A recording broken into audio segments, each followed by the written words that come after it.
The following is a paid broadcast by the People's National Party.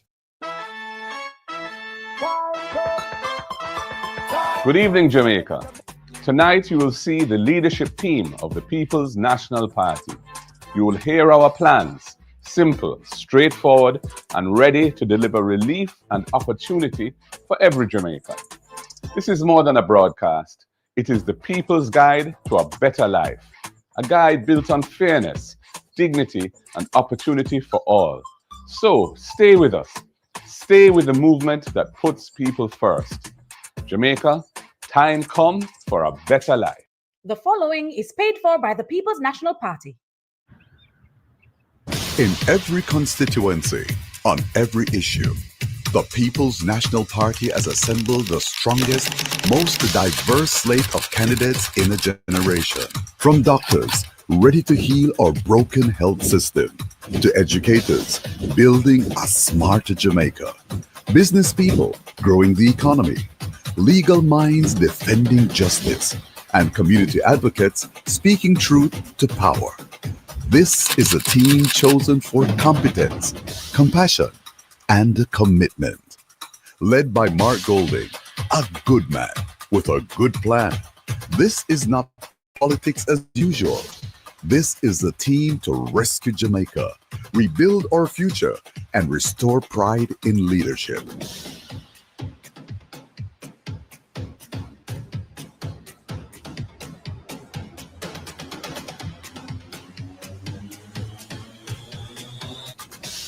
Jamaica, time come.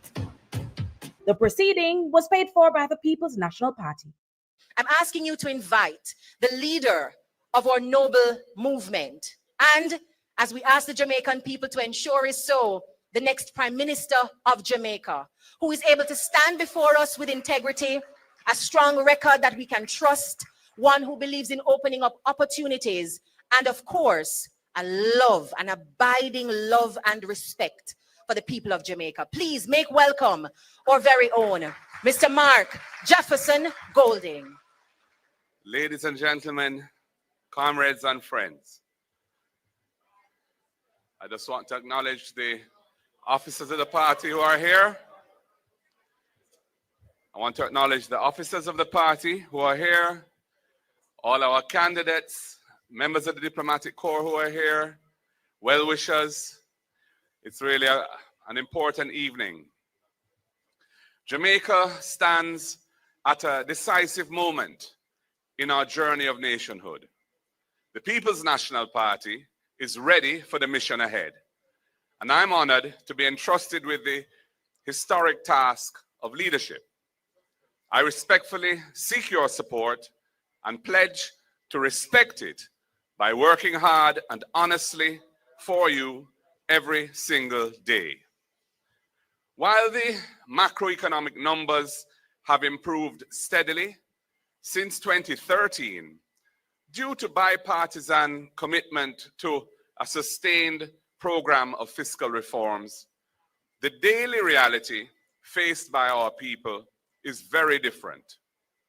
Wages cannot stretch, prices rise daily, public services are substandard, young people have too few opportunities, and communities across our country are trapped in poverty, crime, and neglect. Stability in the public finances without quality of life for the people is not prosperity, and is why the people of Jamaica are clamoring for change. We understand both the progress and the pain because we have walked this road with you. We were the architects of Jamaica's celebrated macroeconomic reforms, from the key elements of the fiscal responsibility framework to the modernization of the revenue system, bringing the nation's debt under control and allowing a regime of inflation targeting to be introduced. Prior to all that, our party initiated the fundamental social reforms that decolonized Jamaican society and created lasting programs like Path for our most vulnerable, the National Health Fund to support affordable health care, and JADEP for our seniors, which is a drug for the elderly program. We built institutions like the National Housing Trust and the Jamaican Urban Transit Company, and modern infrastructure like the major highways, expanded seaports and airports, and enabled investments in modern telecommunications and the transition to renewable energy through entities like Wigton Wind Farm and the large solar projects that were initiated under our watch. But the benefits of national development have not reached far enough. Interior roads in every parish are in a deplorable condition. Many communities do not have access to water in people's homes. Urban blight and decay plague our cities, while rural Jamaica has been left behind. Farm roads are often impassable. Irrigation is inadequate and outdated, and our farmers lack the tools, machinery, and support systems to produce and to prosper. This manifesto is our plan for a new chapter built on our vision, Jamaica Love. It stands on 10 pillars: justice for all, access to quality education, modern infrastructure, agriculture and food security, innovation and industry, care for the vulnerable, accountability in governance, land and housing, opportunity for youth, violence prevention, and environmental resilience. These pillars are a compass. They will guide us to invest in people, close the gaps between uptown and downtown, between tourism zones and rural parishes, between the well-connected few who thrive while the majority feel neglected and dejected.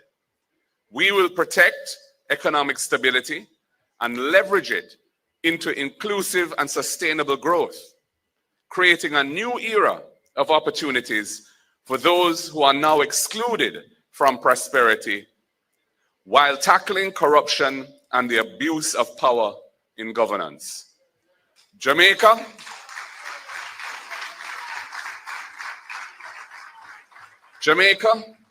time come to lift our country higher.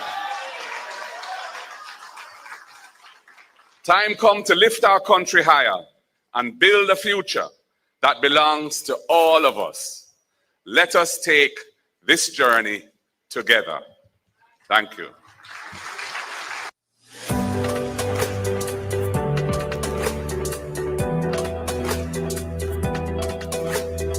Women like me aren't supposed to run for office.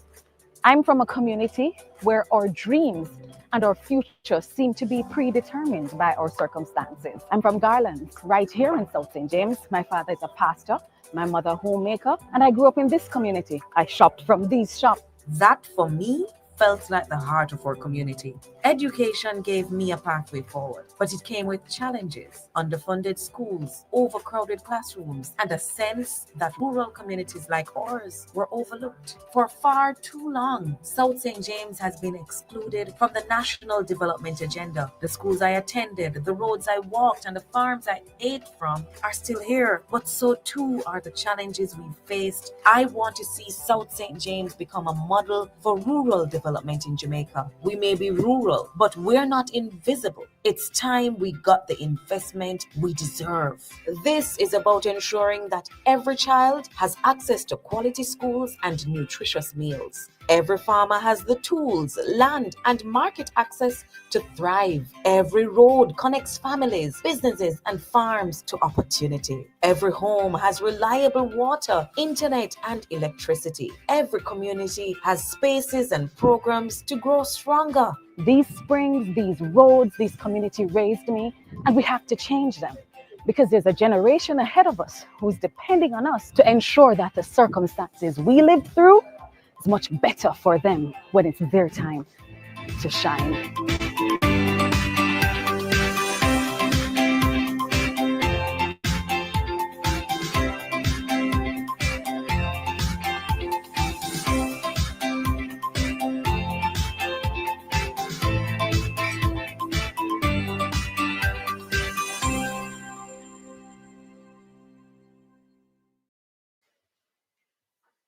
So I'm inviting to join me on stage and to share with you this evening on a topic that is very close to home for all Jamaicans, because that dream to have a piece of the rock that you can call home and call your own is a national desire. The security that comes from home ownership is unparalleled. And this pillar is really about turning the dream of owning a home into reality for thousands of families across the country. So to speak to this, we are joined by someone who understands the importance of land and housing as not just something for the privileged few, but as a right for all. He has been a strong advocate for the fairness of land distribution and for housing policies that give ordinary Jamaicans the chance to own and build. Please welcome, ladies and gentlemen, the Member of Parliament for South West Clarendon, Lothan Cousins.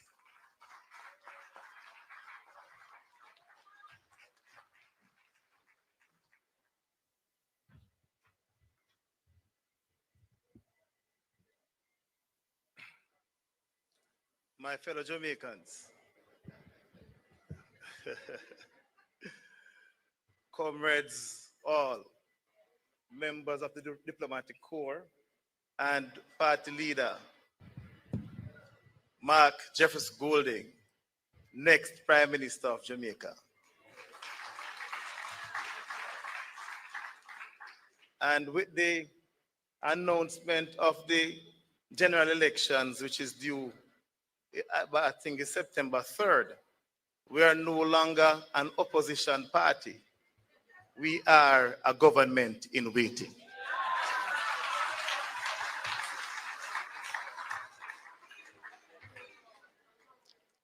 We are also not a party of hype.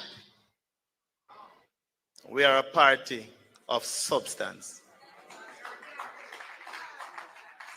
And the substance is clearly outlined in the manifesto that is presented today. What we are presenting are workable solutions that is going to impact thousands of lives over the next 5 years. Hope is a bridge between today and tomorrow. Land and housing represents that bridge. It represents that hope. Thousands of Jamaicans over centuries have been disenfranchised. A system was created to deliberately deprive thousands of Jamaicans of land ownership. Our founding father, the Right Excellent Norman Washington Manley, recognized that. He championed the cause. And with this current PNP administration that is incoming, led by Mark Jefferson Golding, we are going to finally have the issue of landlessness, and the lack of land ownership finally put to rest.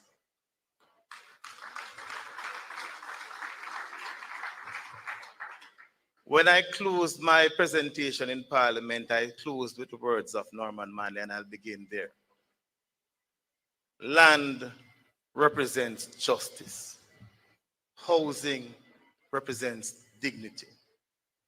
Together, they provide housing, shelter, they provide food. It is the core of who we are as a people. And it is fitting that when we say Jamaica love, everybody knows Jamaica love land, and Jamaicans love land. There's no secret there. 700,000 Jamaicans are currently living in squatter settlements on Crown lands. We intend, as a government, to settle that issue once and for all. And when they say we do not have any policies, even those on the other side know exactly the plans that we have for land. They know it. They have listened to it. They have been repeating it. And they know that we can do it and that we will do it.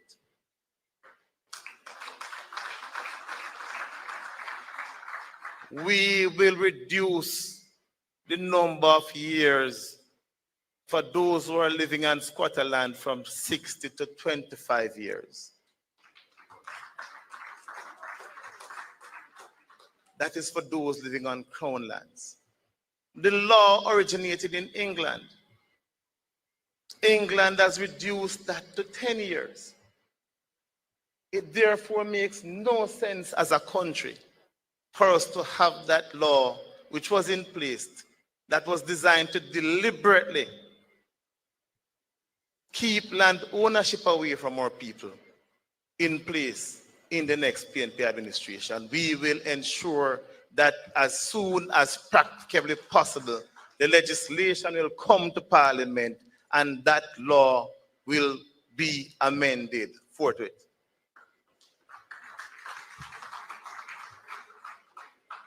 We all have sat down as a people and we have seen what has happened with the National Housing Trust. It is a crying shame. But we are not here to complain. We are here to provide solutions. And that is what this manifesto is about. So we are going to immediately end the extraction of the $11 billion every single year from the National Housing Trust. We are going to restore the National Housing Trust to its core mandate. All of you in Jamaica and across the world would have heard about our Rent to Own initiative. It is a bold, forward-thinking initiative that will allow thousands of Jamaicans who cannot afford a home to start out by renting that home. And after 6 months, after you have demonstrated that you're able to cover the rental expenses, that will be converted to a mortgage. And you will now be paying a mortgage monthly and be owning that piece of land that you're on.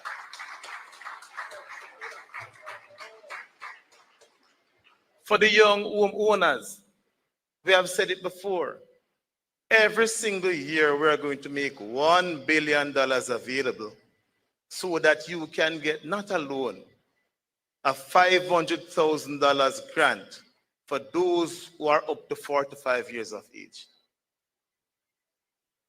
That will help you to cover the expenses to purchase a property. It is tried, it is settled that we have been advocating these policies. And we need to remind the Jamaican people that is us, this government in waiting, that is going to implement these policies and create a better life for all Jamaicans. You know, it is this government who some time ago, a few years ago, when civil servants used to benefit from a special arrangement at the NHT, where they pay a reduced amount for the mortgage every month, that took that right away from the police officers, the teachers, the nurses, and all civil servants. We are going to restore that arrangement. That 3% you're paying now on your mortgage is going to go back to 1% as it was when the PNP was in power. These civil servants go out every day. They sacrifice their lives for us. It is only right that we do what is right and ensure that they can own a piece of this rock.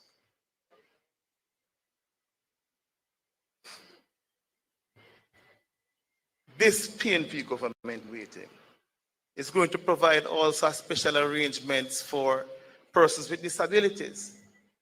So the same arrangement as it relates to the civil servants will also apply for those persons who have disabilities, so they can benefit from a reduced mortgage payment and they'll be able to also own a home. We will grant public sector workers a 3-month grace period so that when you have purchased that home, you will have to wait 3 months before you pay your first mortgage payment. That will give you the opportunity to do a little modifications to the house, make the house as comfortable as possible.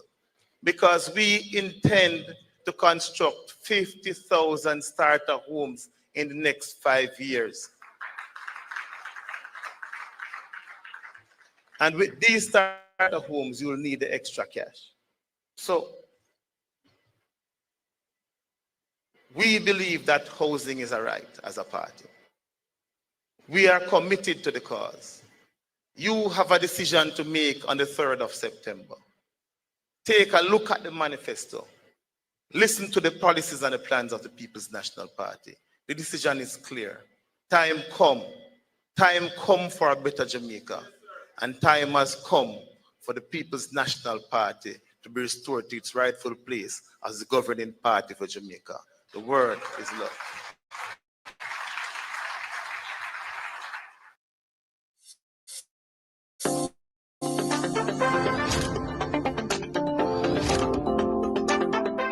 Every Jamaican deserves a place to call their own home.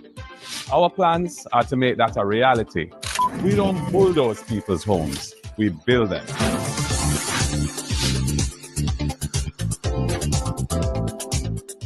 We're going to restore the special low interest rates for public sector workers.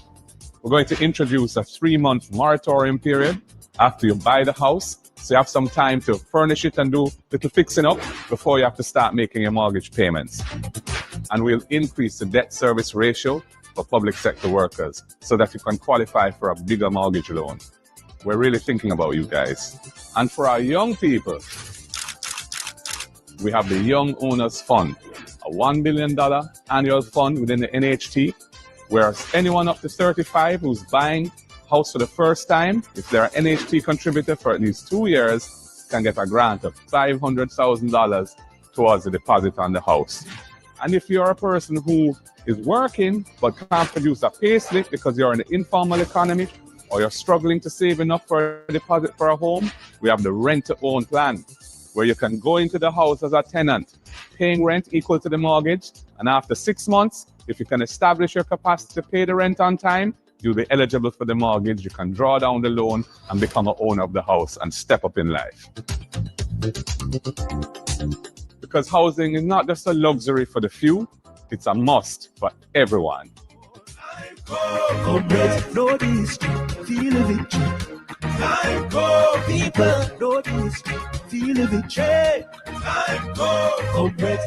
The following is paid for by the People's National Party. Yeah, every month my parent and still no one nothing, bro. Yeah, that's why I rate the PNP plan, you know. Oh, the plan to remove the land cost from the low-income house there? Yeah, man, the same plan that G. House price are drop both are ground. Yo, I mean, many cheap are the serious enough. So yeah, so general, 50,000 new low-income houses in the first term. But my work informal, bro. I don't feel that you work for me. General, them set the plan just for you. When they are a taxi driver or barber like yourself, 6 months rent will qualify you for your mortgage. Eh? Yeah, no, man. that big. Yeah, man. Plus, young people are trying to get a house for the first time. First time owners, 45 and under. I will get 500,000 grand towards the housing deposit. How much you can use that to walk in a house? 45. That means you can't own no house now. What on it? Brown man, how much?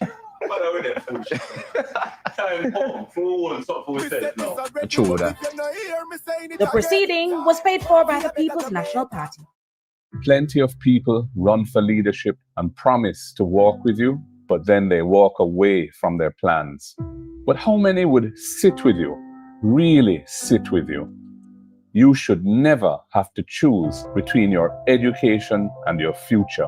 The first in your family accepted in college or university will get a full scholarship because you matter. Student loan repayments will be capped at a percentage of what you actually earn, and you won't be asked to pay a cent unless you're employed. This election is not just about change, it's about your future, your family. It's about you. They had 10 years to choose you, and they chose themselves. You deserve a better life. Jamaica, time come. and that time is now. Good evening. Let me also observe all protocols, but a very special good evening to our next Prime Minister of Jamaica, Comrade Mark Golding. Jamaica's cultural identity is one of our greatest treasures and one of our most valuable assets globally. From the pounding heartbeat of reggae and dancehall that moves people from here in Kingston to Tokyo in Japan, to the bold colors and textures of our fashion, from theater that brings stories to life, to dance floors that unite strangers in joy, from the wisdom of our storytellers and the brilliance of our designers, our culture carries the spirit, the voice, and the vision of our Jamaican people. Culture and the creative industry can no longer be viewed as just a matter of pride. Culture and the creative industry has to be viewed as an area of opportunity to help our Jamaican people thrive. The global creative economy is valued at more than $3 trillion US. Yet we know that in Jamaica, with our passion, our unmatched talent, and our originality, our Jamaican people deserve better. They deserve more.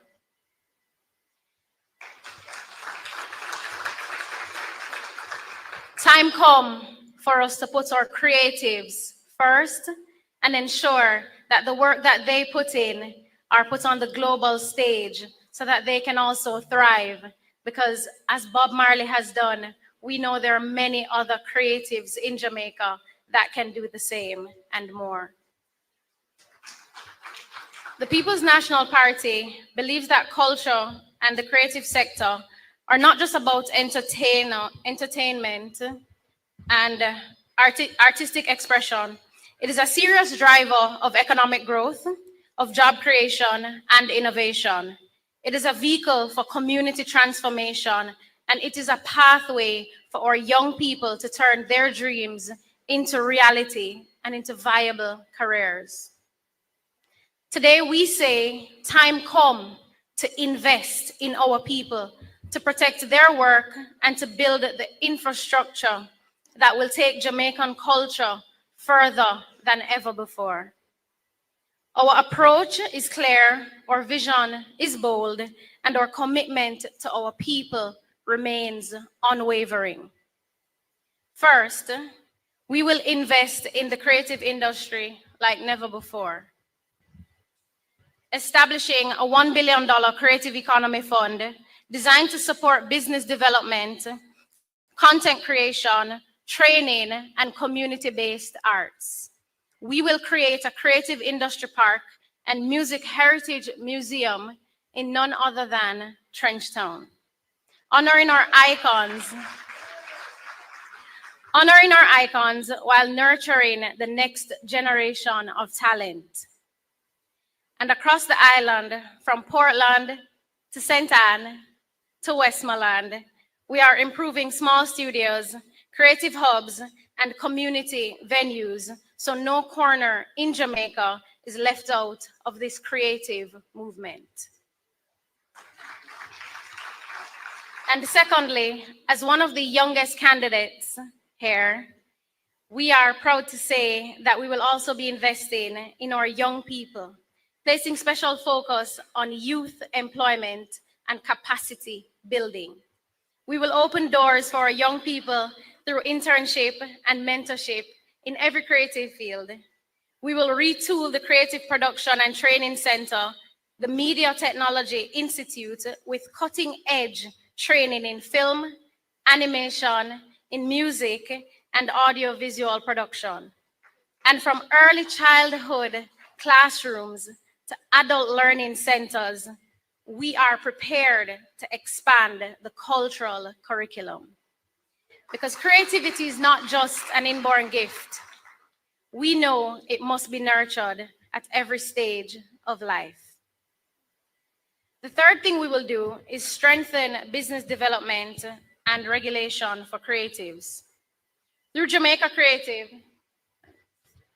appreciate you. Through Jamaica Creatives, we will help artists and innovators become investment ready and market their work globally. We will introduce a national business certification program for creatives, revise outdated trade policies, create special entertainment zones that are properly planned with community input. And I've identified one in my constituency, and I know my colleagues have done the same.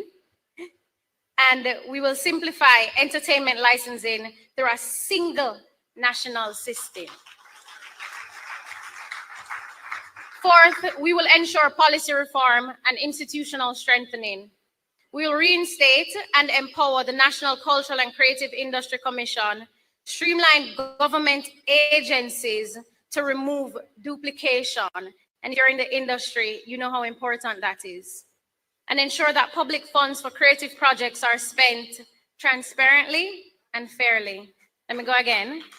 We will ensure that public funds for the creative projects are spent transparently and fairly.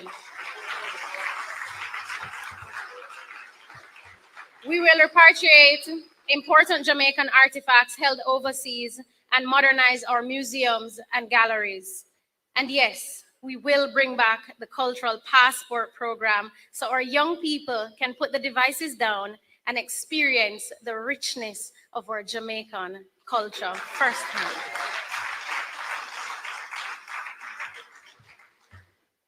We have a plan to bring culture and tourism together, finally, in a way that benefits our communities.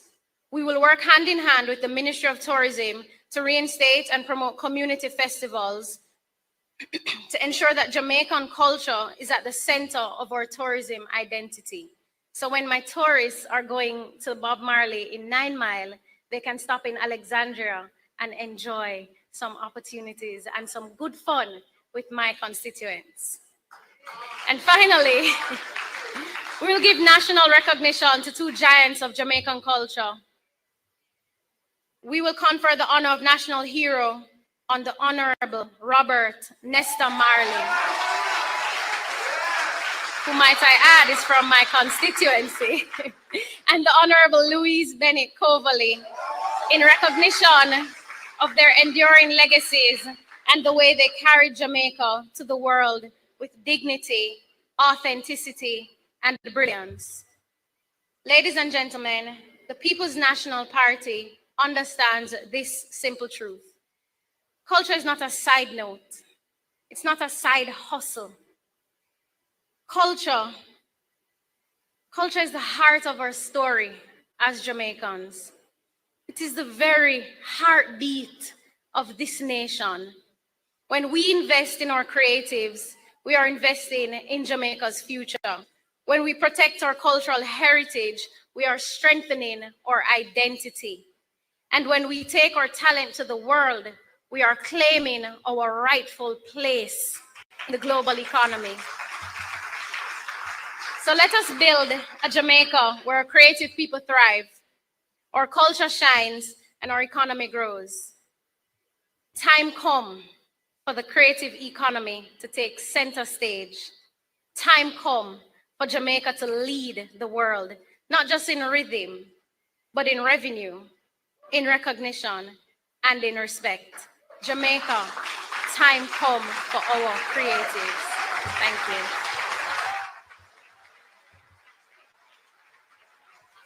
Hello, I'm Danishka Williams, your People's National Party candidate for Southwest St. Ann. I'm running because I believe you deserve better. I see a Southwest St. Ann where every young person has access to training, jobs, and opportunities to thrive, where our farmers get the resources and market access they need to grow, where our small business owners can expand without being held back by poor infrastructure, and every home has access to clean, dependable water.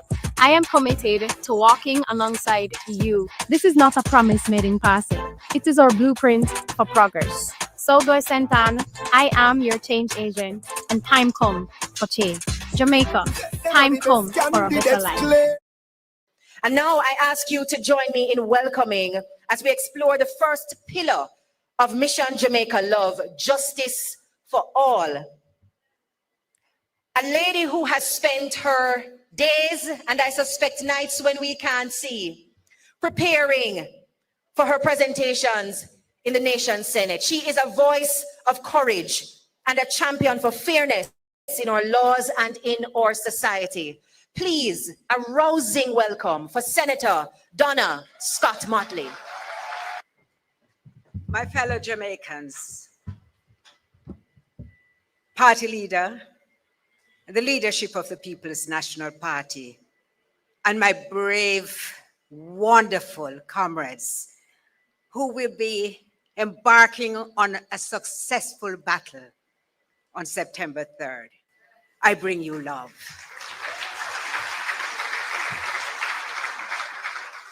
To my comrades and my friends, this mission on which we have embarked is wrapped in love, framed with good thoughts, always concerned about the well-being of the Jamaican person. And that is why our manifesto speaks to justice for all. Because justice demands more than laws.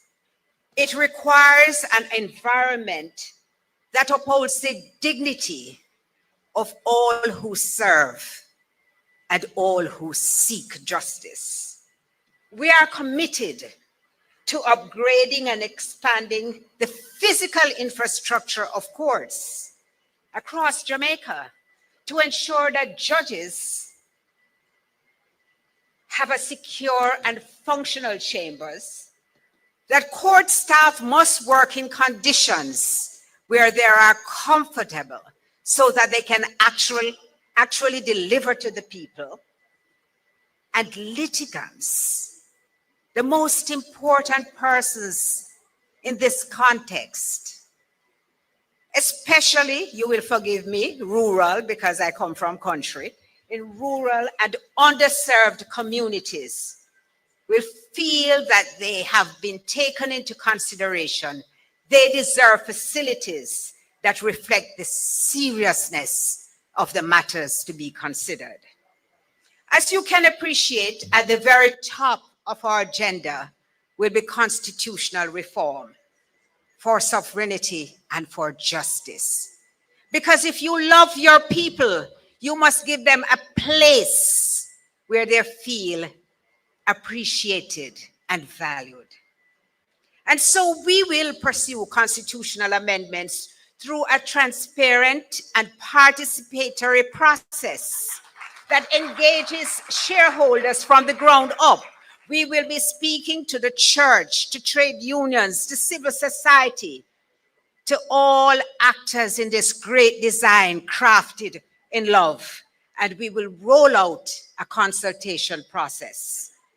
We'll be hosting public forums for Jamaicans to debate and recommend constitutional reform, so that when we provide you with a constitution, you will feel that it belongs to you.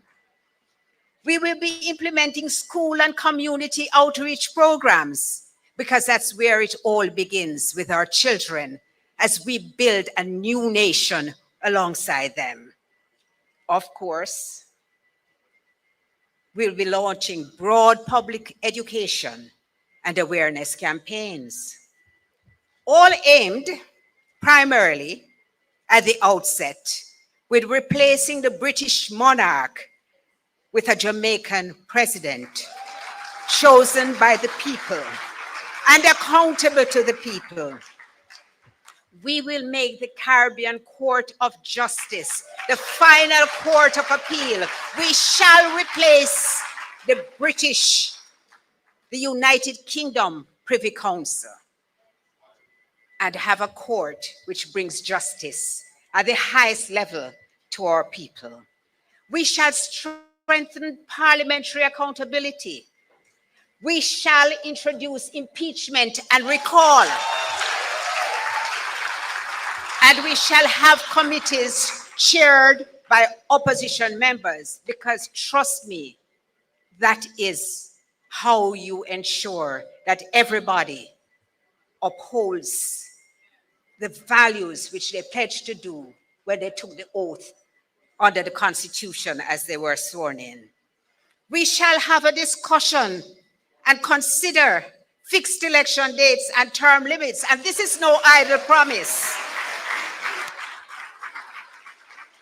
And to those of you who are not here but are listening, we shall expand the Senate to broaden representation to include the diaspora, persons with disabilities, and the Rastafari and Maroon communities.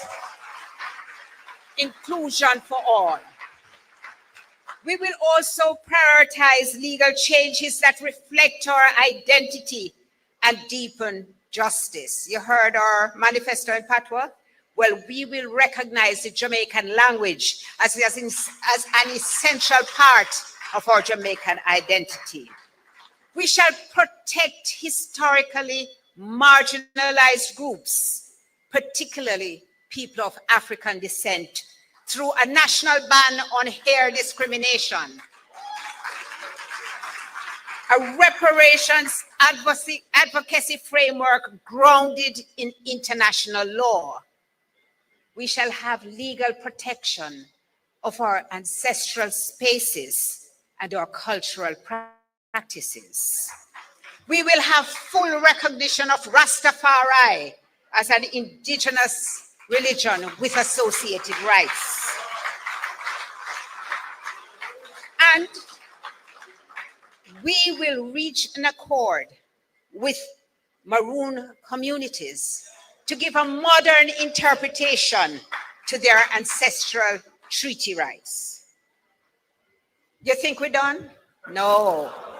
We are going to be advancing gender equity, protection of the elderly, and the rights of persons with disabilities. We will implement a progressive beach policy by reviewing the Beach Control Act. We will guarantee public access while balancing tourism and private use. We will join the International Criminal Court to reinforce Jamaica's commitment to global justice. And comrades, Jamaicans, we are going to be expanding the legal services provided by the Legal Aid Clinic to ensure that persons who have constitutional matters or civil matters who cannot afford to retain a lawyer will be able to do so, ensuring that justice is not reserved just for the wealthy. We will complete the long-promised review of the Domestic Violence Act, which was introduced under our government, and we will implement the recommendations to hold abusers accountable. We shall provide parish facilities to provide places of safety and support for victims. We will enact a basic financial services law to establish minimum services which we, the consumer, should be provided with, so that our complaints will be heard and our concerns will be taken into account by financial institutions. That too is a partnership. It's only a glimpse into our future. We have as our leader a man who passed the most legislation ever in the history of this country. And it was legislation designed to uplift the people at every time. So comrades, the word is love. We bring you love as we bring you justice for all. I entered politics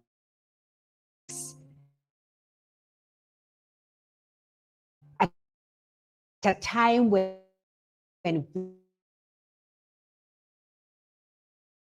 women were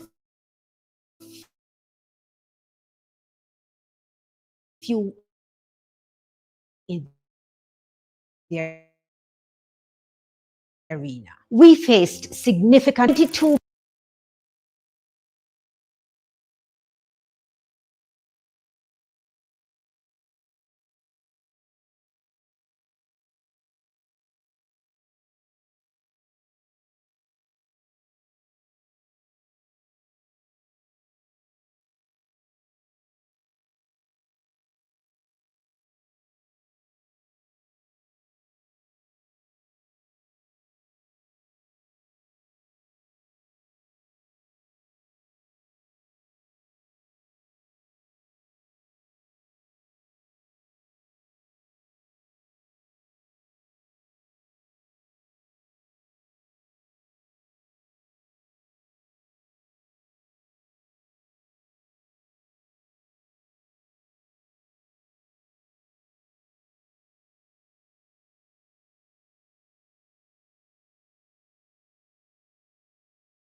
unafraid. Jamaica, time come.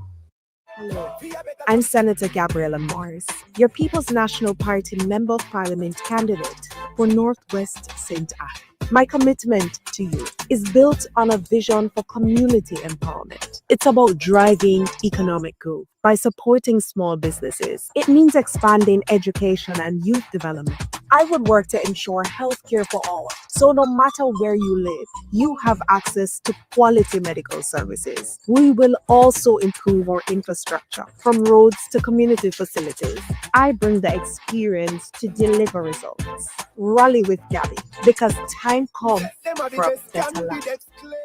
I'm Miranda Wellington, your People's National Party candidate for Southwest St. Elizabeth.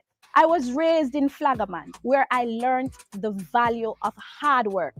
Now, I am answering the call. I will work to expand irrigation systems. I will also fix our roads. I will advocate for better financing to ensure our farmers and fishers can truly succeed. I will expand training and development in farming, entrepreneurship, and vocational skills. Southwest St. Elizabeth, time come for a better life. Hello, Jamaica. I'm Yvonne Rose Shaw, your People's National Party candidate for Eastern St. Thomas. In Eastern St. Thomas, too many are unemployed. Too many students are under-supported. Water must be a right, not a privilege. I will prioritize lasting solutions like rainwater, harvesting well, so our communities stop relying on trucks and start receiving consistent supply. I lead with transparency, measurable goals. The solution has begun. Eastern St. Thomas, time come.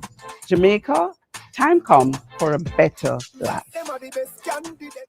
The following is paid for by the People's National Party.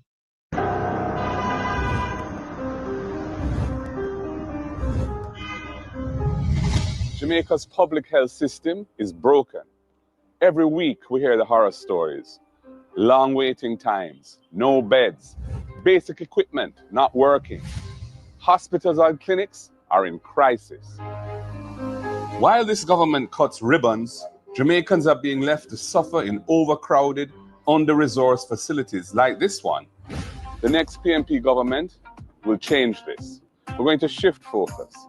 We want to prioritize actual care for people when they're sick, not these mega projects with huge cost overruns and that can't finish years after they start. Refurbishing every operating theatre, creating urgent care centers island-wide, so people stop waiting days for help on benches or floors. We're going to launch national screening programs to target the biggest killers of our people: cancer, hypertension, which is pressure, diabetes, which is sugar. We want to catch them early so that people's lives can be saved.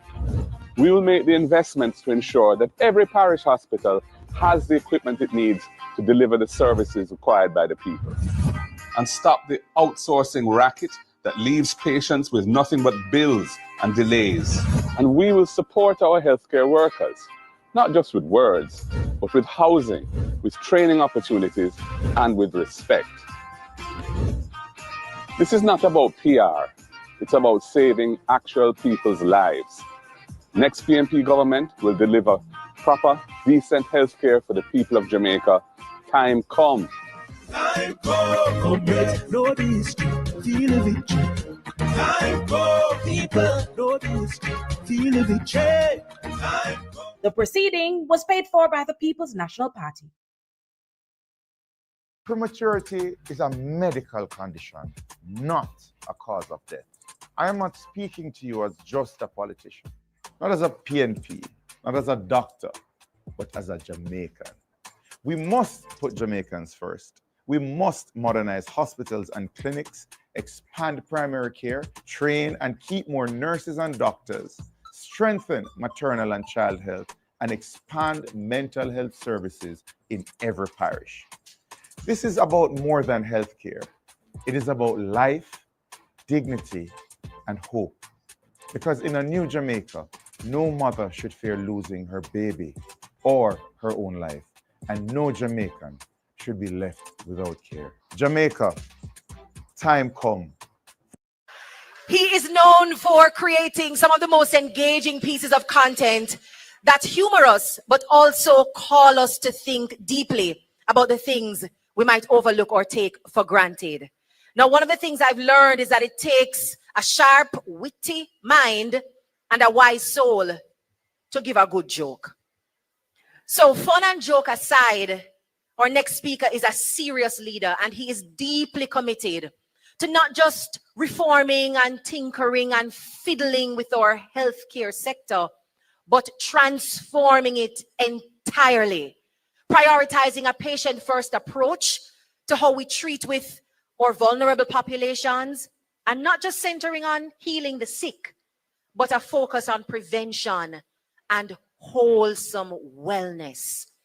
Please join me in welcoming our speaker to explore our next pillar on Mission Jamaica Love, care for the vulnerable and health services, Dr. Alfred Dawes, the next Member of Parliament for Southeast St. Catherine.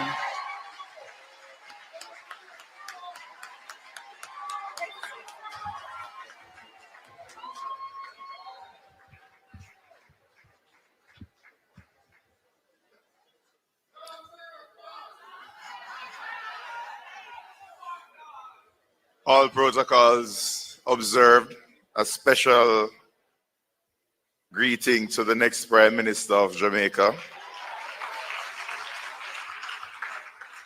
Comrades and Jamaicans here and online, good evening. I am not here tonight to sell a manifesto. I'm here tonight to invite you on a journey. It is a journey of creating a world-class healthcare sector. It is a journey towards good healthcare with dignity, where you are treated like and feel like Smaddy Pickney. It is a journey to reform healthcare, because for too long we have been kicking the reform can down the road, and now we are at the end of that road. We are reforming healthcare to meet the needs of the people, not what looks good with optics and marketing. The people have suffered long enough. They have cried too often. Billions spent with lives not saved, but friends enriched.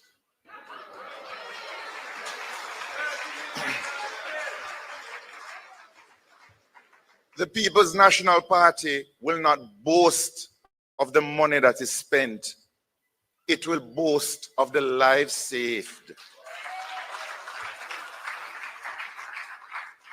And I am not just here because you can read the manifesto. I am going to say the team that is going to implement these policies care deeply about the health of the nation, led by a prime minister with medicine in his DNA. 3 generations of excellent doctors, with Sir John Golding planting the seeds that has allowed him to select a team that is going to go far beyond what Sir John himself did.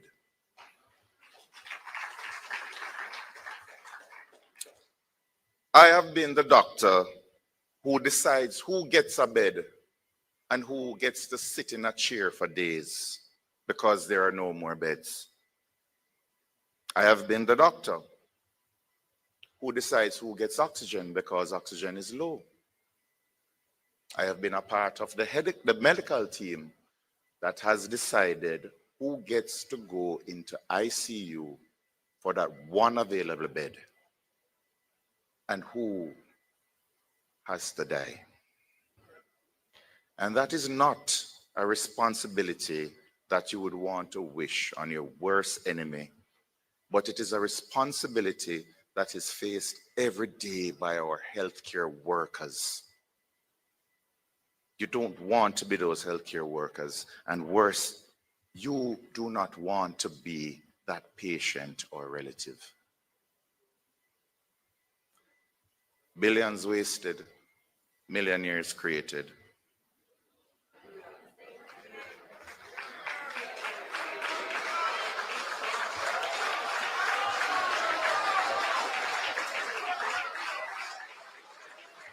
Even as more mothers die during childbirth than 30 years ago, more babies are dying than 10 years ago, than 20 years ago.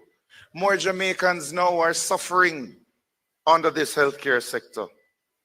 And the tears of the grieving relatives for those who have passed demand change. It is not through infrastructural projects, not an ivory tower at the University Hospital of the West Indies, when so many clinics and hospitals lack staff and basic equipment to care for those who come to their doors. The needs of the patients and the staff need to be addressed and not the needs of the politician.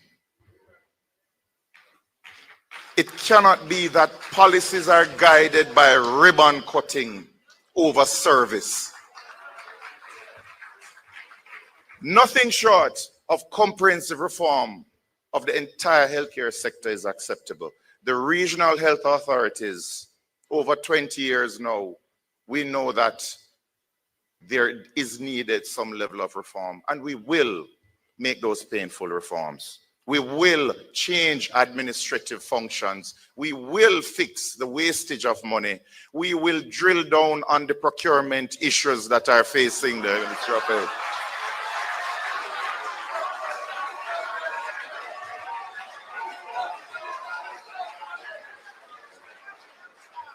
There will be a comprehensive review of how we fund the Ministry of Health and a comprehensive review of how we spend the dollars in the Ministry of Health. And above all, we will have care with dignity. And this means that you will have care with dignity from the womb to the tomb. The political will is here tonight, Jamaica. I feel it in the room. It can be done. It will be done. So I invite you, Jamaica, to journey with the PNP as we reduce waiting times for surgeries in A&E departments, in clinics, where we move patients out of chairs into beds, where we save mothers from dying in labor with improved antenatal care rather than blaming the mothers. We will end the lies that a dead baby a day at the Victoria Jubilee Hospital is due to prematurity by building a proper neonatal ICU at the Bustamante Hospital for Children, for ensuring that timely surgeries and interventions are done at Bustamante, the largest pediatric hospital in the English-speaking Caribbean, by having a proper CT scan and MRI for the first time, instead of having those children and babies carted over in the cold air to KPH. It is a pledge, it is a promise, it will be done. Join us on a journey towards improved emergency services with proper ambulances, where we will allow patriotic Jamaicans, families, businesses to adopt an ambulance and take care of the maintenance, so that ambulance will always be on the road and available in the case of an emergency. Join us as we improve radiology, where every parish hospital will have a CT scan, where we will improve dialysis so you don't have to cut the costs and allow yourself to be poisoned a little bit more rather than get the treatment you deserve if you have kidney failure. Join us on a journey towards dignity, where you no longer have to go on Facebook and beg for blood donations. Join us for a health service where we work towards seeing a grandmother with a hip fracture, getting her surgery done because the implants are there, rather than waiting 3 months to come up with the money to buy those implants. They will have their surgery and be home in 2 days.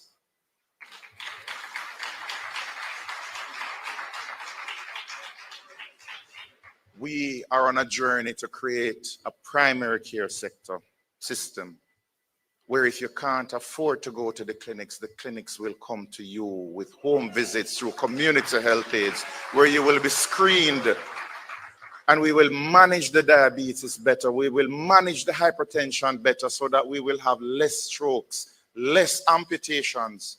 Today, a leg was cut off. Every day, a leg is lost in Jamaica, likely due to diabetes, entirely preventative. Join us as we journey towards cancers screened and cured with less lives lost. And this part is particularly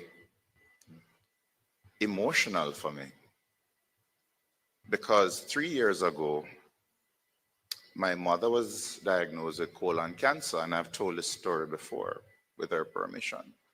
And guilt-racked, I made a pact with God that should her cancer go and she'd not get that dreaded surgery where she would need the bag on her side permanently, I would do everything in my power, wherever I am planted, to improve cancer care in Jamaica.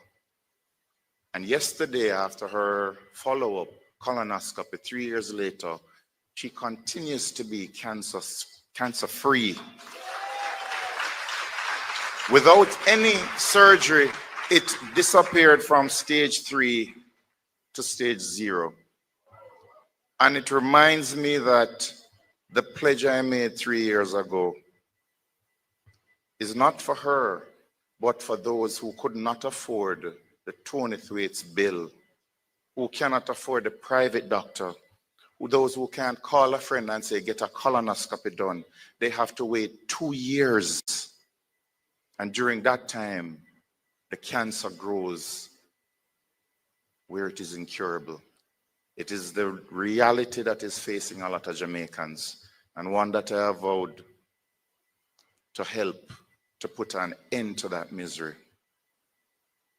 And I am asking to join me on that journey to join the People's National Party on that journey to reduce the suffering of Jamaicans by providing the healthcare sector that I know we can create. We only have to dream it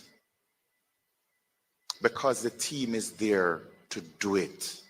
A team that has over 400 years of cumulative experience, but they're just waiting for the right prime minister to focus on health. With the right economic conditions where we're not saddled by debt and austerity. I know, Jamaicans, that you are hurt, angry, and disappointed with the healthcare sector. But it is that same hurt, anger, and disappointment that gives us all hope.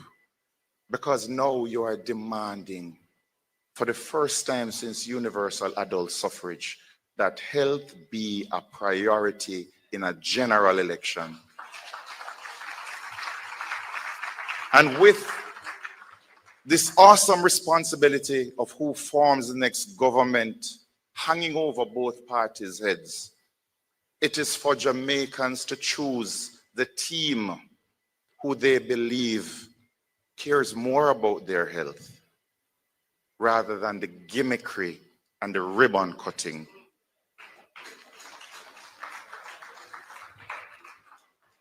I know Jamaicans on September 3 going to the polls will make healthcare one of the reasons why they vote for the People's National Party to enact the reforms that we need.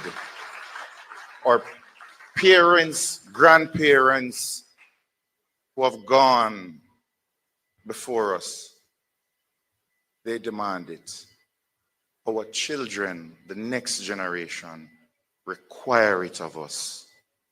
We have an excellent opportunity now to fix healthcare for generations to come.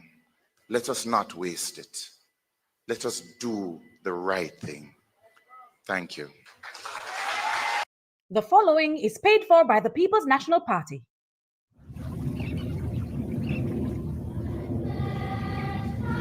Before God and all mankind, I pledge the love and loyalty of my heart, the wisdom and courage of my mind, the strength and vigor of my body in the service of my fellow citizens. I promise to stand up for justice, brotherhood, and peace, to work diligently and creatively, to think generously and honestly, so that Jamaica may, under God, increase in beauty, fellowship, and prosperity, and play her part in advancing the welfare of the whole human race.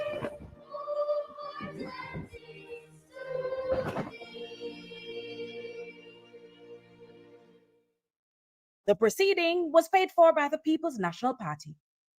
And now to take us into the next pillar, the final A in Jamaica, as we explore Mission Jamaica Love, accountability in governance. Please welcome a man most suited to speak to accountability in governance, or president of the People's National Party and leader of the opposition, a man who has led with integrity and vision, Mark Jefferson Golding. Thank you very much, Crystal. Jamaica's democratic journey began with the fight for the right to vote and then self-government. Today, we must go further. Democracy is not only about casting a vote. It's about giving citizens an authentic voice in the decisions that affect their lives. The People's National Party is committed to participatory democracy, where governance is transparent, inclusive, and accountable. We will modernize our public institutions, return power to communities, and rebuild trust in government by creating a system that delivers for the people. Now, Earlier, you heard some constitutional aspects of this in the introduction of a procedure for impeachment, for recall, for the opposition chairing the committees in Parliament, and I would add unexplained wealth orders. Further to all of those, we must restore and will restore the Office of the Political Ombudsman as an independent watchdog, separate from the Electoral Commission of Jamaica.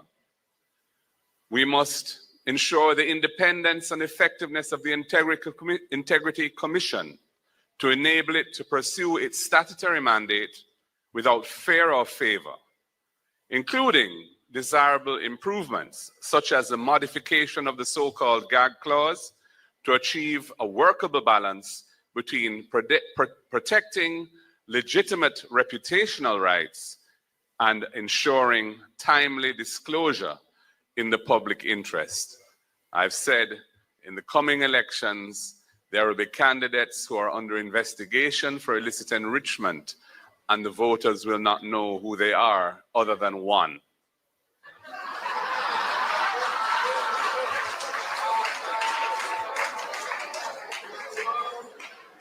We will strengthen the oversight committees in Parliament, including by enacting mechanisms that facilitate the participation of civil society and other non-state actors in the work of those oversight committees. We must broaden the democracy in this country and include more people in the process of government.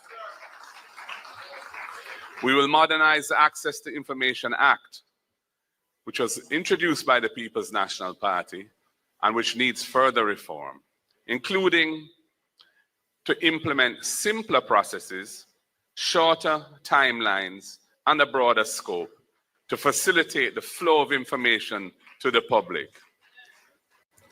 We will modernize the legal framework for obtaining permits and licenses to ensure efficiency, fairness, and transparency.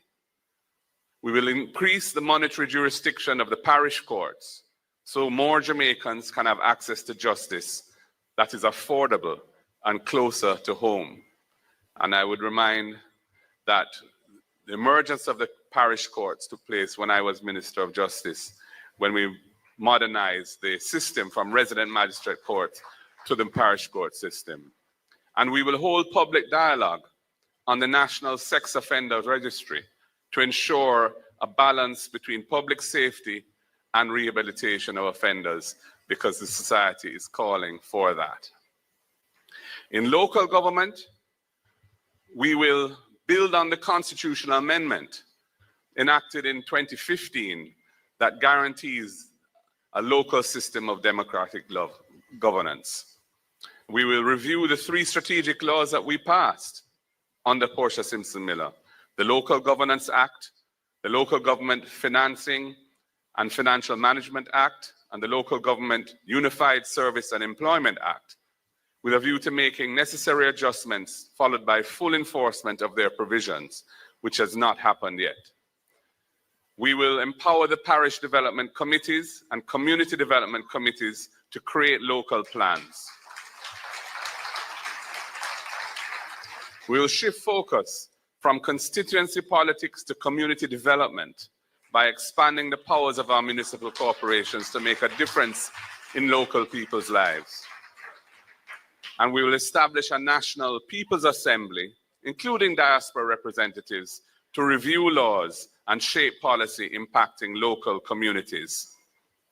We will introduce participatory budgeting and local planning, where citizens help to decide the spending priorities, which is contemplated by the 3 strategic laws. And we will create stronger accountability measures for local government, linking funding to measurable performance. Jamaica is demanding broader inclusion alongside greater accountability and integrity in public affairs. And the People's National Party, under my leadership, will deliver on that broad call. Thank you very much.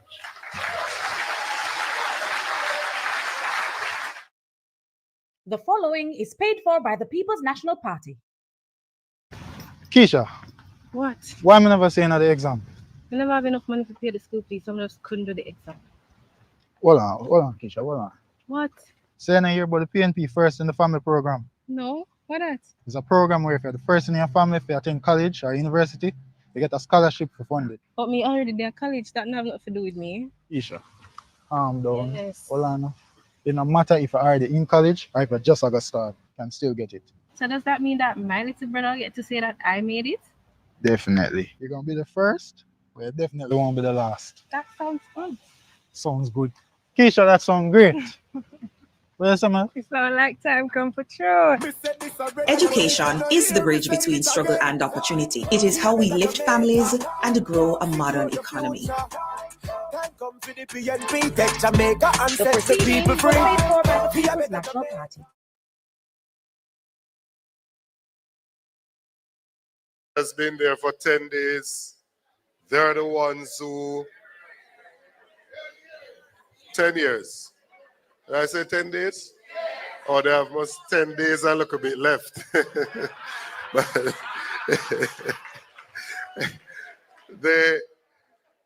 they knew that an election was due and they were supposed to call it. And yet still, we've gotten to this point and they don't have a manifesto as yet. We know exactly what they will do. We say 50,000 houses, they will say 60,000, even though in the last term they've only built 20. We took our time in opposition to consult with the people. This is the People's Party. We did messaging polls. We did focus group discussions. We involved the delegates at our annual conference. We got feedback from the task force, from the different shadow spokespersons. And we have put together some practical solutions for complex problems that are affecting our country. We've heard from the people. They want to see what they're working for. People want to be able to enjoy life here and don't feel that they have to migrate in order to have a good life.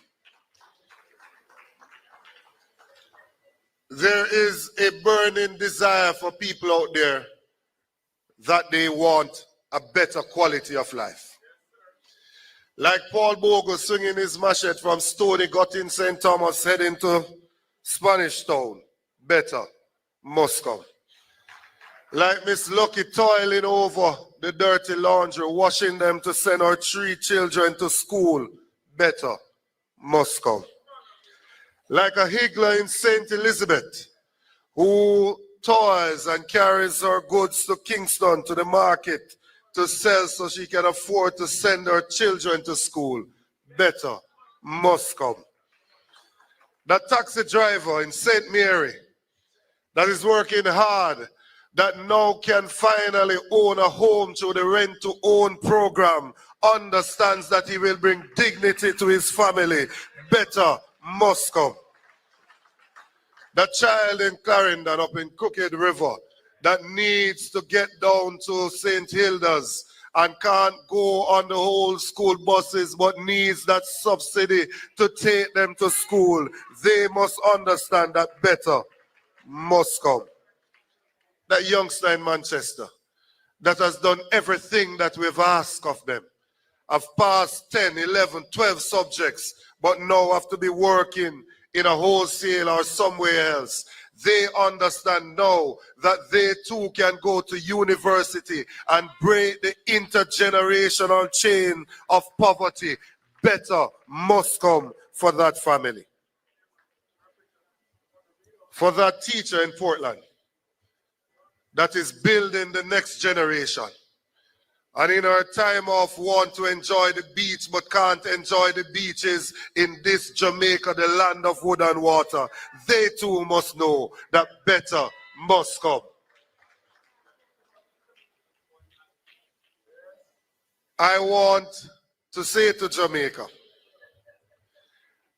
We cannot have a prime minister that could not get a work in a bank or in the public sector continuing in office. If you are not certified, you can't fast fit and proper, you couldn't get a work in a bank in Jamaica. You couldn't get a work in the public sector. So we want to ensure that Jamaica understand that in the office of Prime Minister, better must come. And so I invite the incoming Prime Minister and the candidates for the People's National Party to stand up and come to the front here in front of the audience. Because regardless of what they have said, we have a team that is led by a leader of integrity. We have experience mixed with youthful exuberance, intellect, diligence, and hard work. We are the team PNP. We believe in the People's National Party. We are PNP not because of what we have received. We are PNP because of what we believe. This is PNP, progress, not promises, as it has been in the beginning and as it will be in the end. The word is love. Jamaica love. God bless you. Thank you for joining us and have a fantastic evening. See you on the campaign trail. Hey guys, I am Dr. Andre Horton, your next Member of Parliament for the St. James West Central constituency. For too long, our communities have been faced by challenges, including bad roads, for example, in the Shalom Valley and many other areas. Young people lack critical intervention programs that they need to become their better selves. We also face water challenges, and fundamentally, many people have their homes but don't have any land titles. We are here to fix these challenges. Vote for Dr. Andre Horton. West Central St. James, time come. Jamaica, time come for a better life. Good day. I'm Dwayne Vaz, your Member of Parliament candidate for Central Westmoreland. I'm again seeking to represent the constituency as we must get back on track to the path of development. During my time as Member of Parliament, we're recording many significant achievements, building a strong foundation for growth and development.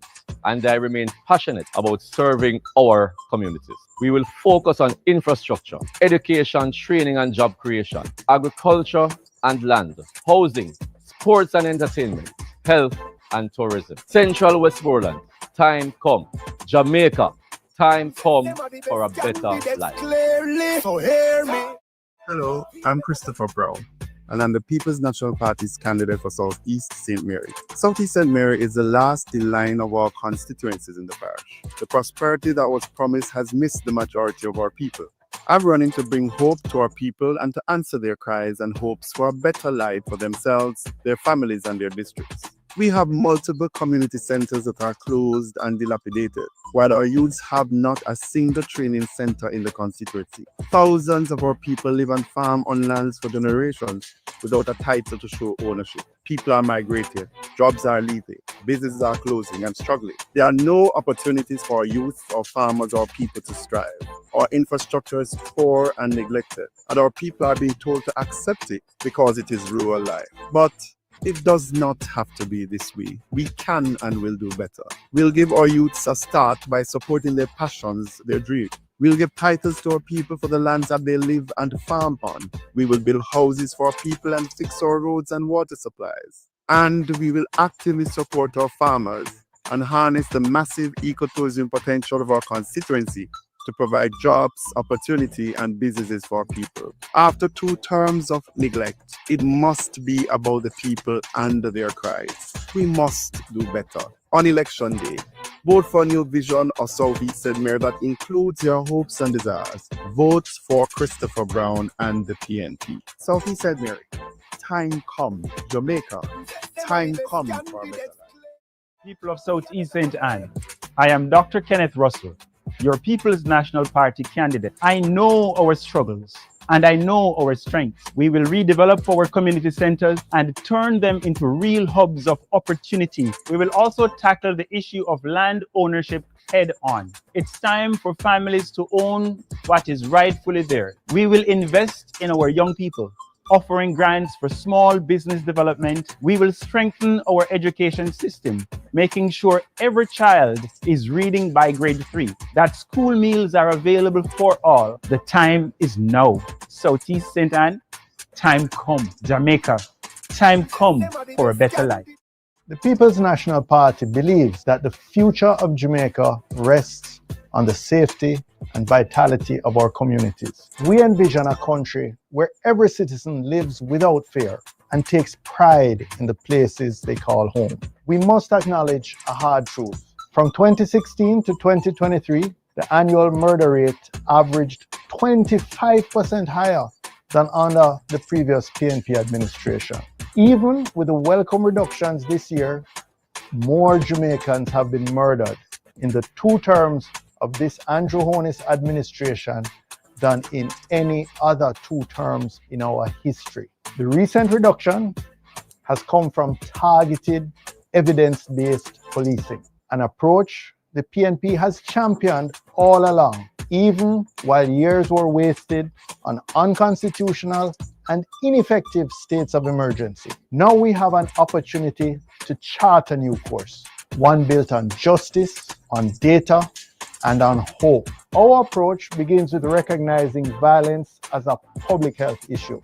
Violence is shaped by poverty, trauma, and exclusion. We will invest in prevention, early intervention, and trauma recovery services. We will support victims with counseling and social programs and break cycles of retaliation before they can begin. We will also transform policing into a model rooted in community trust. That means better training in human rights, de-escalation, and trauma-informed care. It means intelligence-led policing that focuses on the few individuals and locations that are driving most of the violence. It means building relationships between officers and the communities they protect, so that policing is about service, not just an occupation. We know that safety does not come from force alone. It comes from opportunity. We will expand programs like the Peace Management Initiative, provide mentorship and conflict mediation, create job training and entrepreneurship pathways for at-risk youth, and invest in early childhood development. A child with hope and support is far less likely to pick up a gun. We will also modernize our tools for prevention and enforcement. We will expand cybercrime units, strengthen Jamaica Eye, and use data to target resources where they are needed most.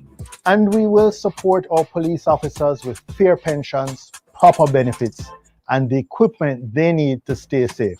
The PNP is committed to making that Jamaica real. With balanced enforcement, social investment, and a commitment to justice, we can and we will create safer, stronger, healthier communities for all our people. Let us choose safety built on trust. Let us choose opportunity over fear. Let us build a safer Jamaica together. The following is paid for by the People's National Party.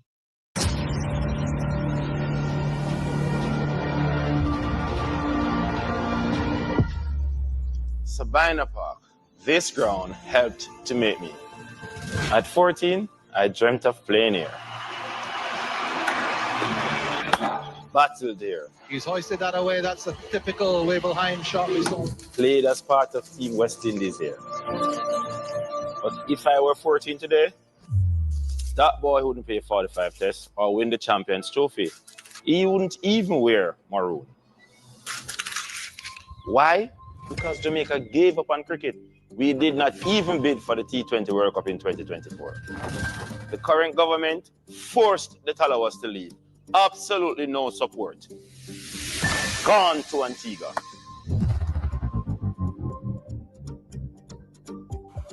Look at this place. Silence. No noise, no matches, no drinks.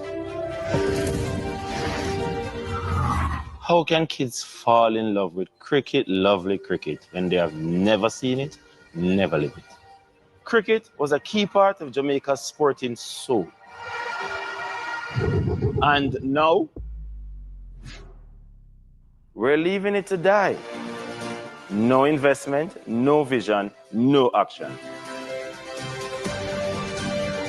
This pitch, these stands, they're not just grass and concrete, not just bright lights, they're a part of our pride. Like so many other key areas of our country, they will cut a ribbon, shake a hand, and smile for the camera. Where is the action? Once the lights and cameras are off, Jamaica deserves better. Our present and future athletes deserve better.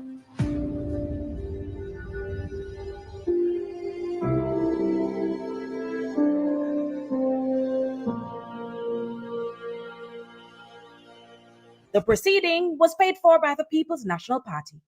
The following is paid for by the People's National Party.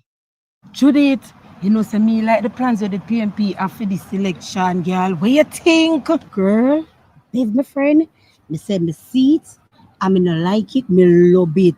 Cause all my sister Sandra and over when I pitting them a get up on them bus here for go to school every day. That them call ride. All one meal a day time. That them call ease. Girl, but you sound like how you write it, man. Me dear. So what you like it, ain't? Well, me tell you what me like. You see, like how me do whole heap of overtime at work, the PMP said no tax. And that me want hear. Girl, more money in your pocket. That sound like time come. Long time, and I know 1 p.m. I go me love. Past him lunchtime. You hear me saying it again? Time come. Be a better Jamaica. Time come. Secure your future. The proceeding was paid for by the People's National Party. As we hope the next Prime Minister of Jamaica. And I've been tasked with speaking to you on access to quality education. Our position for education is based, first of all, on the reality that education is in crisis.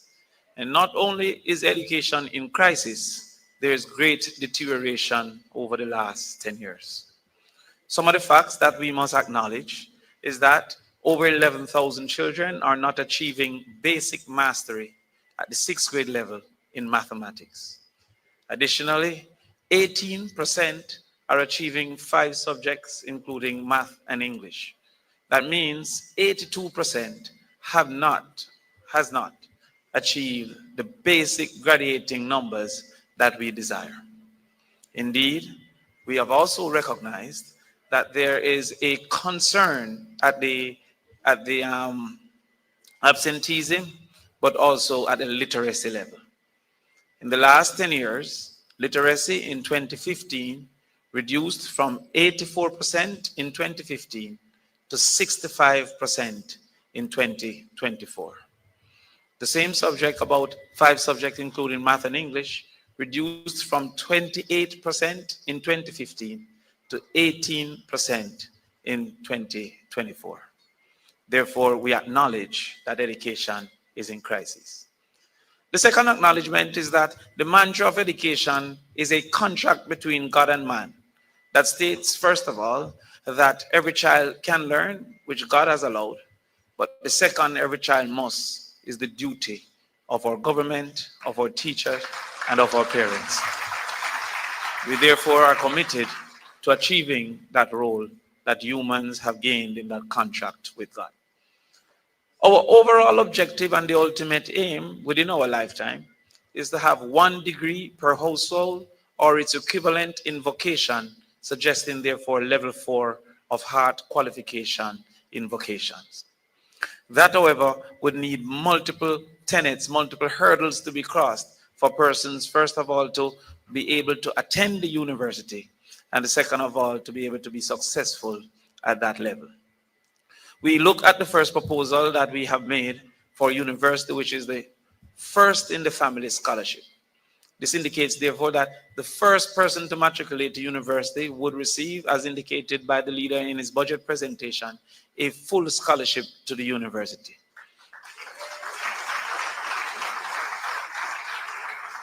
We have received questions about what is a family and how is a family defined. It is simple. There's 2 definitions to the family. The first is shared ancestry, and the second is shared roof. any of which that child qualifies, that child will benefit from the first in the family scholarship. Our numbers have been calculated and reported, and it's important to indicate to students currently at the university that for the first year, our numbers considered 4 groups of university students. So not only new university students, but current university in first year will receive their second year, and current in second year will receive their third year, and equally current in third year will receive their fourth year. We also recognize that outside of those who may receive the scholarship, some are still in need of having a student loan. And again, as the leader has indicated in his budget presentation, which is why I'm so confused by the multiplicity of arguments that we have not proposed our plans. But the leader also stated that those persons who have applied to student loan, the payment will be tied to their income to ensure student loan isn't a albatross around the necks of individuals who have the necessary expenses of survival. We have also indicated that for those who are not yet employed, student loan will not start until the start of employment. Therefore, there will be no requirement for payment. But before we get to university, we have to ensure that there's early exposure to children for their brain function. Research has indicated that 80% of the brain function occurs in the first 1,000 days. And to that extent, we will ensure that we work with the churches to create facilities for infant learning in each community so that we can have organized access to brain function and that improvement so our children can get that. Additionally, we recognize absenteeism as a major problem in Jamaica. Recently, we celebrated 22%, a return to 22% absenteeism, quote unquote, pre-COVID levels. Chronic absenteeism is suggested to be 10%. So we are celebrating twice what is suggested to be the chronic absenteeism levels. And this is for the general reality. Deep rural absenteeism has been said to be 55%, and rural absenteeism 32%. To this extent, we have recognized some of the reasons for absenteeism to include access to transportation. And it's important to differentiate access and affordability because there are some communities being deep rural that have no access for them to even consider affordability. To that extent, we had indicated the RIDE program. And the RIDE program is to give $10,000 per month or $2,500 per week as a supplement to individuals who are coming from communities that may, one, not have access to make access more available, but two, may not be able to afford to ensure that they can afford getting to school. Regardless of the quality of school and teacher, absence would indicate that the child will not be able to perform satisfactorily. We also recognize nutrition to be a problem. And in recognizing that nutrition is a problem, we relied upon the research that said 56% of Jamaicans have food insecurity. Some graver than others, but 56%. Our current PATH program lunch is targeting less than 30% of our children, indicating that approximately 26% are still not accessing the necessary nutrition that is needed. To this extent, we not only decided to expand the number of students to over 240,000 students, but also to increase the amount from $180 to $400 per child per day. The current $180 have caused for an apartheid system in education where many children on PATH have to join a separate line of segregation and divided from persons who are affording other lunches. Principals have also started to offer 3 days of lunch because the money allotted cannot provide for the entire 5 days. Time come for that to change under the People's National Party. We will ensure that the stories of literacy problems in high school are a thing of the past by focusing on literacy and numeracy in the first 4 years, indicating that by the grade 6, all our children should be literate and numerate with the necessary interventions to correct the necessary things for those children. We will host camps, we will host evening programs, we will host summer school to ensure that those who unfortunately have been robbed of opportunity don't remain in the lines of the level 3 and level 2, but all come to pathway 1, which is the aim for our children.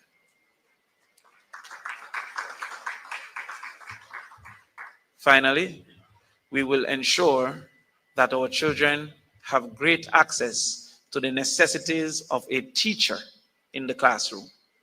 We have seen the teacher migration and the negatives that have caused, especially in mathematics and vocation. And to that extent, we are proposing a retention plan for teachers so that Jamaica become more competitive for the services of our wonderful teachers that are constantly being asked to migrate into other spaces. This retention plan will change some of the realities that we have seen, where students doing an exam in fifth form have not had a math teacher since third form. It therefore explains why less than 40% of our children taking math are passing math at this particular point in time. The teacher retention plan would include, first of all, greater access to housing through the NHT. It would include reservation of housing units built through the NHT and under government programs. It would include graduating access to motor vehicle concession. It would include forgiveness of student loan for the years that they remain in the public sector. It would include internet as a tool of trade to ensure access to preparation and information. And it would include ensuring their environs, both in the classroom and the staff room, are sufficient for them to feel comfortable moving forward. We believe that our access to education plans are holistic, fulsome, and will ensure that we move the needle from just access to quality access for our children. Therefore, we are putting forward an education plan that is based on love for our children, love for our future, and love for our country. Thank you, Jamaica. The following is paid for by the People's National Party. Keisha, What? why am I never saying at the exam? I never have enough money to pay the school fees, so I just couldn't do the exam. Hold on, Keisha, hold on. What? Say I hear about the PNP first in the family program. No? What that? It's a program where if you're the first in your family, if you attend college or university, you get a scholarship for funded. But me already there college, that have nothing to do with me. Keisha, calm down. Yes. Hold on. It no matter if you're already in college or if you just got started, you can still get it. So does that mean that my little brother get to say that I made it? Definitely. You're going to be the first, but you definitely won't be the last. That sounds fun. Sounds good. Keisha, that sounds great. Where's some? It sounds like time come for sure. Education is the bridge between struggle and opportunity. It is how we lift families and grow a modern economy. The proceeding was paid for by the People's National Party. The following is paid for by the People's National Party.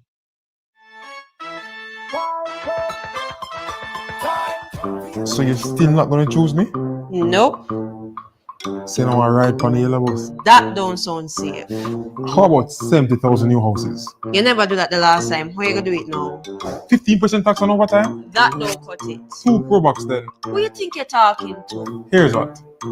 Just give me a number now. Give me a phone.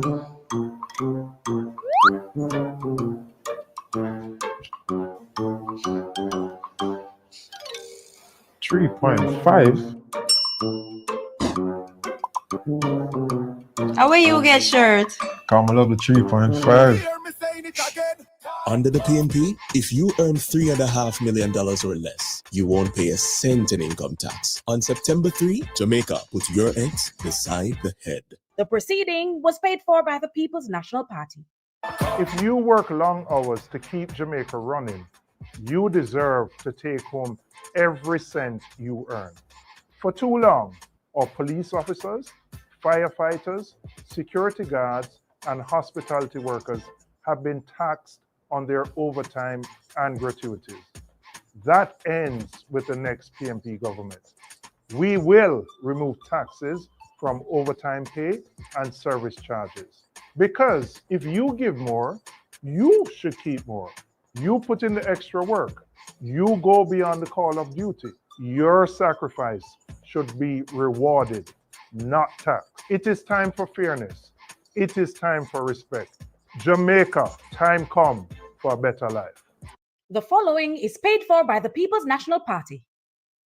Judith, you know, say me like the plans of the PMP after this election, girl. What you think? Girl, babe, my friend, me say me see it, I me no like it, me love it.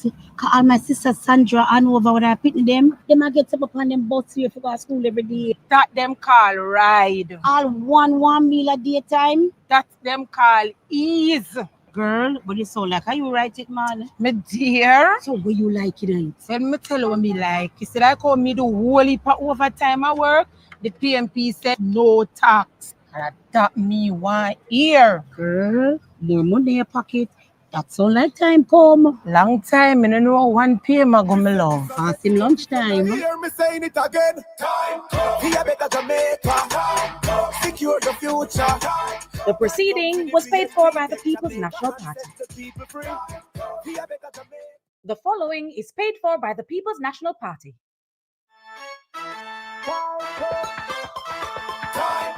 When growing up, you learn your ABC, but nobody ever told you that the letter X would be so important. Nobody told me that the letter X would become so important. I have made this X 6 times before. This is my first X, and we'll make it count. And that is why people all over Jamaica are saying, My X is for no tax on overtime. my X is for that $500,000 grant to help young people like myself to put a down payment for a house. My X is for safe transport for children. My X is for honest leadership. My X is for the $3.5 million tax threshold so that everybody, and not just the rich, can benefit. My X is for better health care. This X is for my son. And this X is for my mother, for that first in the family scholarship and that land title in her hand. X is a voice you have to change Jamaica. X is the power that can give you and your children a better life. Your X is your future. Your X is your power. On election day, put your X. Put your X beside Hear the me head. saying it again. Time. Be a better Jamaica. Time. Secure your future. Time comes with it. The proceeding was paid for by the People's National Party. Tonight, you have seen the team of the People's National Party and you have heard our plans. But more than that, you have felt our vision of what Jamaica can become. Every Jamaican lives between two places. One is where we are now, the struggle, the hardship, the daily reality. The other is where we long to be, our ambitions, our hopes, our better future. Mission Jamaica. Love is the journey between those two places. It is not a slogan. It is a philosophy of transformation and progress. This is a people's pledge to Jamaica, not just about promises, but about service to country over self. It is about building a Jamaica where progress is not a privilege for the few, but a right for all. A Jamaica where development is not only a headline, but a lived experience in every community. We believe in leadership that fixes the road under your feet and the system above your head. We're not here to manage hardship. We're here to clear the path, unlock potential, and build futures. We invite you to join us, not only with your vote, but also with your voice and your vision. Together, let us rise with one purpose: to love Jamaica through action and to build Jamaica through service. Although the government speaks of prosperity, our people continue to suffer. More than half of Jamaicans struggle to put adequate food on the table. Too many of our young graduates migrate, not because they want adventure, but because they cannot find employment at home. The working poor are growing. Our health system is in crisis. Hospitals are overwhelmed. Promises have become bitter pills to swallow. Our schools are under strain. with thousands of children leaving without mastering literacy and numeracy. Our farmers are fighting outdated systems, poor support, and limited access to markets. Corruption is widespread. Beaches have been taken away, and too many Jamaicans live on land they do not own, in homes they had to build for themselves. We live in a country of contrasts, gated wealth beside underserved communities. Water, light, safety, and dignity are denied to many and enjoyed by too few. Women continue to suffer violence. Justice often feels out of reach. 63 years after independence, we ask ourselves, where is the hope? Can better really come? I say yes. Better can come, but only with leadership that prioritizes the people. The People's National Party has always been that leadership. Born in the fire of the anti-colonial struggle, we were the first to fight for universal adult suffrage. We built national institutions, expanded education, lifted thousands out of poverty. In the 1970s, we said, better must come. And we meant it. We delivered free education, land reform, housing in the 2000s. We stabilized the economy, built modern infrastructures to protect the vulnerable. Today, our mission is clear: to deepen democracy, decolonize governance, broaden ownership, and make justice a reality for every Jamaican. We are not offering gimmicks. We are offering transformation grounded in love, justice, and people power. This is our covenant, a commitment to act. We are ready to serve, not ourselves, but our country. So what does this mean in your life? It means no tax on overtime pay. So when you work harder, you take home more in your pocket. It means a $3.5 million income tax threshold. So relief is not only for the wealthy, but for every worker. It means rent-to-own housing and a $500,000 youth grant for first homeowners, so young people can put down their roots here on the rock. It means investing in hospitals and clinics, respecting our nurses and doctors, so healthcare is about dignity, not despair.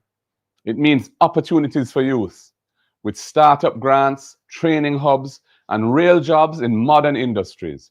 It means farmers with better irrigation, storage, and support so that Jamaica can feed itself. It means modern infrastructure, clean water, reliable energy, affordable energy, safe transportation, and digital access for every community.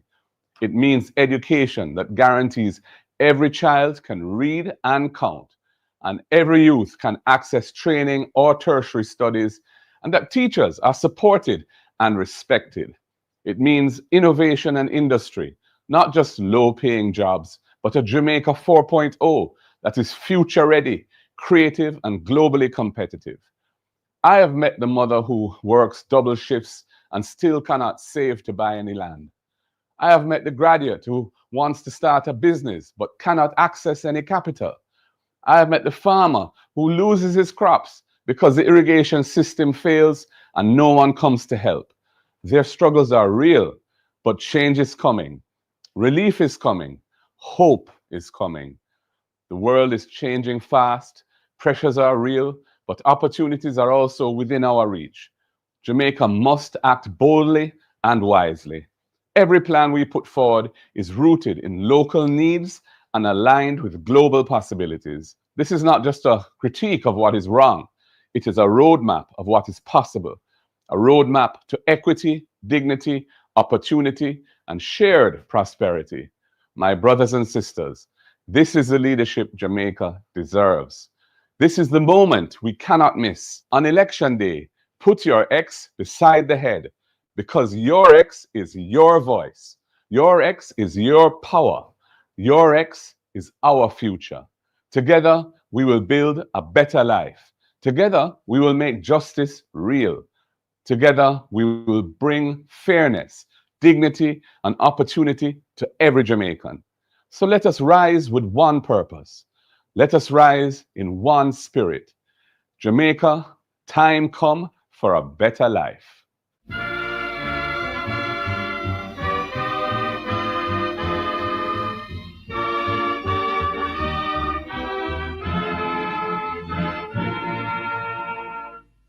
In steadfast assurance that God will look down and give us his blessing of effort to crown. Let all be united to build by his grace a nobler Jamaica, a loftier race.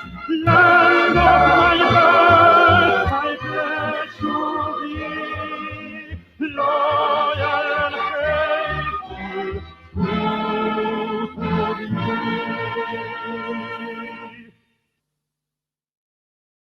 The proceeding was a paid broadcast by the People's National Party.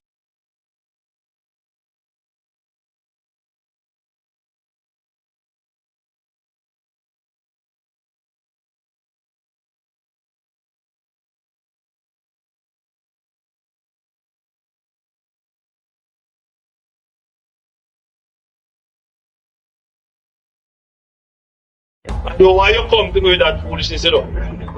You elect a prime minister, and is a prime minister run the country.